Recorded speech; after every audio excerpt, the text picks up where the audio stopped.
আসসালামু আলাইকুম। ৩০ থেকে ৪০ জন মানুষের খিচুড়ি রান্নার জন্য মাখিয়ে খিচুড়ি রান্নার জন্য প্রথমে পেঁয়াজগুলো সুন্দর করে কেটে নিব। তারপর মশলাগুলো বাটা হয়ে গেলে চাল এবং ডাল সুন্দর করে ধুয়ে নেওয়ার পরে পেঁয়াজ কুচিগুলো এর সাথে মিক্সড করব। মশলা মিক্সড করব, মরিচের গুঁড়া পরিমাণ মতো দিতে হবে।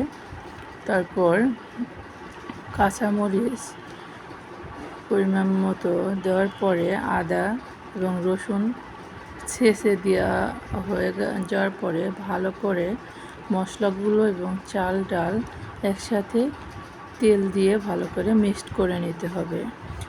মাখিয়ে নেওয়ার সাথে সাথে সুন্দর ঘ্রাণ বের হবে, সেই ঘ্রাণেই মনটা যেন ভরে যাবে।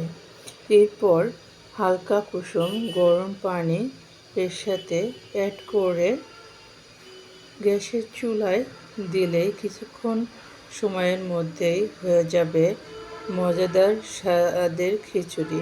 নামানোর আগে পরিমাণ মতো ঘি দিয়ে দিব।